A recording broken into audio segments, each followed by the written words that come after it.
Iyo umukobwa atagukunda hari igihe aba agufata nk'inshuti cyangwa se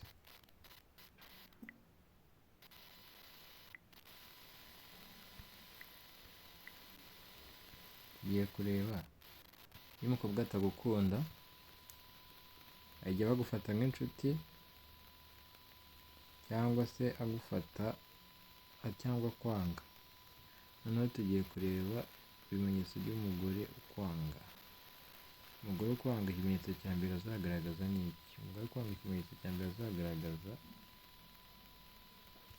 ni uko azajya akuvugisha atakureba mu maso. Buriya umukobwa ushaka wubaha umuntu amureba amuvugisha mu maso cyangwa amukunda. Ikindi uwo mukobwa ntabwo azaba akubaha, uzaba uvuga ntihandi uzasanga wenda nko mu nama wenda sibyo uri kujya uvuga umukobwa akakubahuka akagusubiramo, cyangwa se wavuga akaguseka, cyangwa wavuga ukabona yibereye muri fone, mbese ntubone ko yakubashye.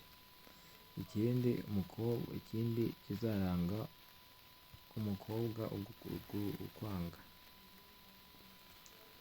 uzajya wumvira ngo ngwino ngusohokane, avuge ngo hari ibindi bintu agiye kujyamo, kandi wenda ibyo bintu nta n'ibihari ariko ari ukukubeshya. Urumva tuzahita tuziraho, tuzahita tuzana n'ikintu cya kane kivuga ngo umukobwa ugukunda utagukunda arakubeshya. Ugasanga niba umubaje niba mwaramenyanye wenda amazina wenda iyo niyo yakubeshya, cyangwa se ukamubwira ngo ese ufite inshuti, akakubeshya akavuga ngo inshuti irahari cyangwa ntayihari. Ese wahaga ntakakubeshya ngo ari i Kigali kandi wenda ari i Musanze. Ukongera ukamubaza ese ukunda gukina iki, akakubeshya ngo akunda gukina basket kandi we yikundira foot. Ugasanga nyine kujya umubwira ibintu ariko we ari kukubeshya. Ikindi kizaranga uno mukobwa ni iki? Tugeze ku cya gatandatu kizaranga umukobwa ugukunda, nako umukobwa ukwanga. Umukobwa ukwanga ntabwo bashaka ko imibiri yanyu ikoranaho. Usanga ujya kumuhobera akabyanga, cyangwa ko imibiri yawe ikoranaho, cyangwa se wajya kumusuhuza akabyanga. Wenda gupepera ashobora kubyemera wenda, ariko kumusuhuza usanga atabikozwa. Ikindi uyu mukobwa ikintu kigaragaza ko kwanga, n'ahandi usanga bari kugusebya mu bantu, yumvisha abantu ko uri umuntu wa feke, uri umuntu udafite icyo amaze, kandi utanavuganye n'ibintu byinshi, usanga ari kujya gusebya mu bantu. Ikindi kizaranga umukobwa ukwanga, umukobwa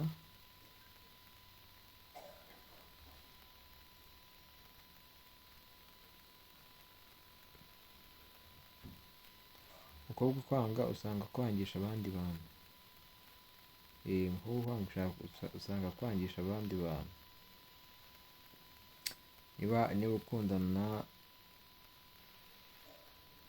Niba ukundana n'umugore runaka cyangwa n'umukobwa runaka, ugasanga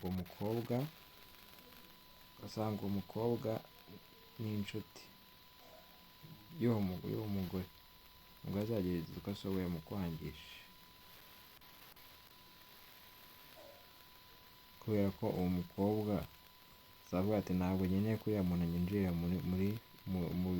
muri famiye yanjye, umuryango wanjye. Azahita azaho n'ikintu kivuga ko adashaka kwereka inshuti ze, nta nubwo aba ashaka ko bamwinjira mu buzima bwe, ngo umenye ngo abahe, ngo akore iki, ngo muri weekend akunda kuba ari hehe.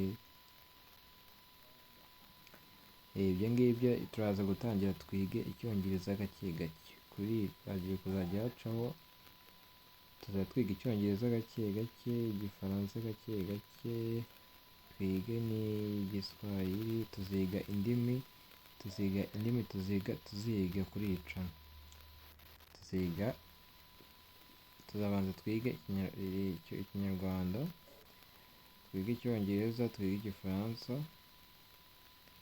twige igiswahili, twige n'ikilatini. Izo ndimi uko ari zingahe nizo tuzakurikizaho, ariko tuzahera ubwo twiga indimi, tuziga buhoro buhoro.